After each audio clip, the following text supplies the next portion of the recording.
बैसाख के महीने में नवमी तिथि को माता जानकी का प्रागट्य हुआ है पृथ्वी से।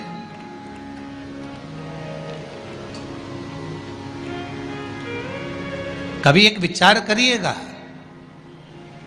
कि नरसिंह अवतार बैसाख के महीने में हुआ, कुर्मा अवतार बैसाख के महीने में हुआ, हयग्रीव अवतार बैसाख के महीने में हुआ, परशुराम अवतार बैसाख के महीने में हुआ, माता जानकी का अवतार बैसाख के महीने में हुआ। आखिर बैसाख के महीने में, माधव महीने में इतनी महत्वता क्यों?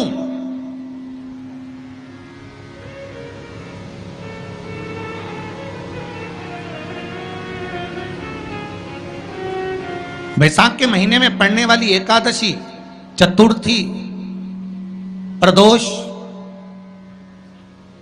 अमावस्या, पूर्णिमा, शिवरात्रि, ये सभी इतनी महत्वपूर्ण क्यों हो जाती है?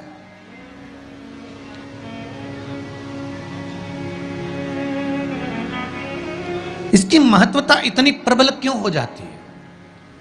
किस लिए?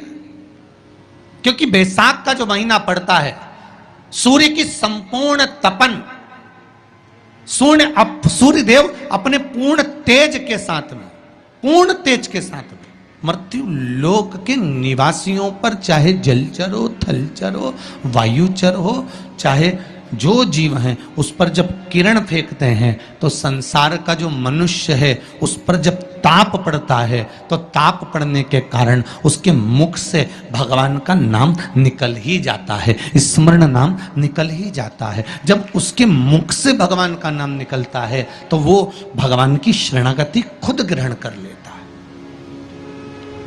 स्वयं।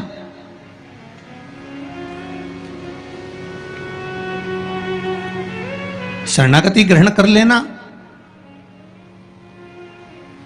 बैसाख की पोथी पढ़ते हो आप लोग? आप में से अगर कोई पढ़ता हो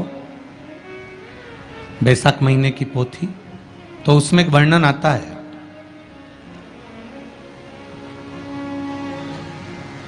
गीता प्रेस गोरखपुर के कल्याण अंक में भी आप ये पावन बैसाख चरित्र श्रवण कर सकते हैं। उसमें बैसाख महीने की पोथी में 10वें दिवस की कथा में 10वें अध्याय में एक व्याध और शंख मुनि का चरित्र आता है।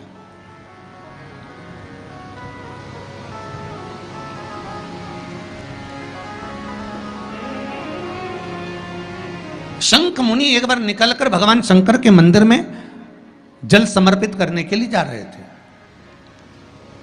और शिव मंदिर की ओर जाते बीच मार्ग में चलते और वो शंख मुनि जब शिव के मंदिर में पहुंचे, शंकर भगवान के मंदिर में जाकर उन्हें दर्शन किया,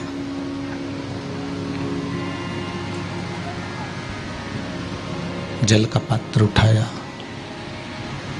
और वो जल का पात्र उठाकर जब भगवान शिव को समर्पित कर रहे थे तो उसी समय जल का पात्र उठाकर जब शंकर भगवान को समर्पित करा गया और शंख मुनि निकलकर जब बाहर आ रहे थे, आते आते शंख मुनि के मन में एक भाव उत्पन्न हो गया कि जब हम भगवान शिव को कुछ वस्तु समर्पित करते हैं तो उसका फल, उसका पुण्य फल हमें कितने समय में प्राप्त होता है। ये शंख मुनि के मन में एक विचार जागृत हो गया, शंख मुनि के मन में एक भाव जागृत हो गया। एक लोटा पानी जो भगवान शंकर को समर्पित करता है, मरने के बाद तुम्हारी औलाद तुम्हारा किसी पवित्र नदी में तर्पण करे ना करे, तुम्हारा शिव को दिया हुआ जल तुम्हारे खाते में पहुंच जाता। आपने जो शंकर भगवान को एक लोटा जल दिया है, शिव जी को एक लोटा पानी चढ़ाया, शंकर भगवान को एक लोटा जल समर्पित करा है, शंकर भगवान को एक लोटा जल अगर आपने दिया है तो वो आपके खाते में पहुंचेगा जरूर, ये निश्चित है, पक्का है।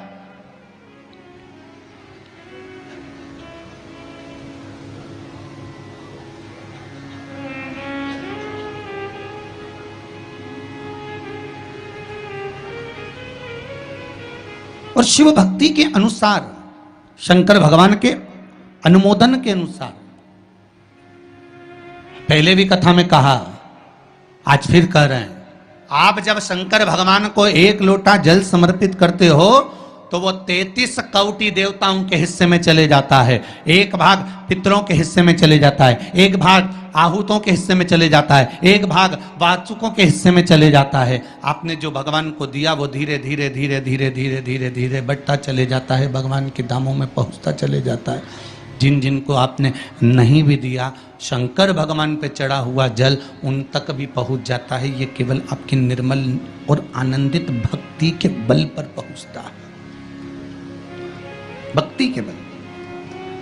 भगवान ब्रह्मा और भगवान विष्णु ने जो मंथन किया, उस मंथन में जो शिवलिंग निकला और ब्रह्मा जी के मुख से निकल गया कि ये शिवलिंग जो निकला है इसके चरण कहाँ हैं, इसका शीश कहाँ है, जरा पता करा जाए। और ब्रह्मा स्वयं भगवान शंकर का सिर देखने के लिए जा रहे हैं और भगवान विष्णु मृत्यु लोक में नीचे तलातल में, रसातल में, पताल में भगवान शंकर का चरण ढूंढने के लिए जा रहे हैं,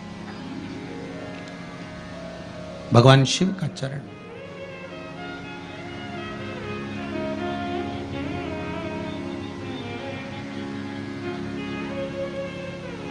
गए दोनों, वो ऊपर गए, ये नीचे गए देखने के लिए। कई लोग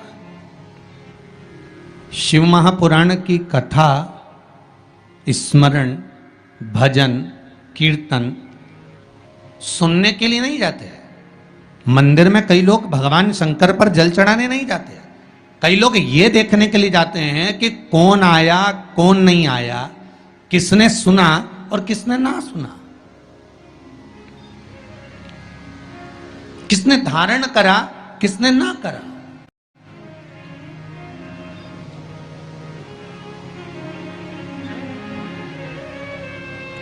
अब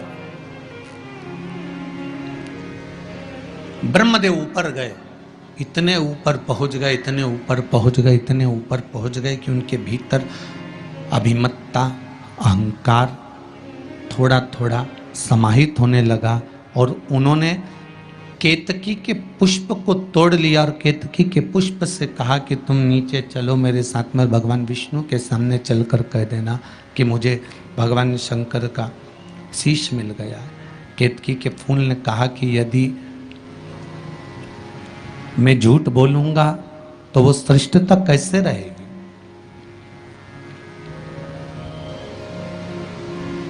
मेरे झूठ बोलने की श्रेष्ठता कैसे होगी। कौन मानेगा मेरी बात को।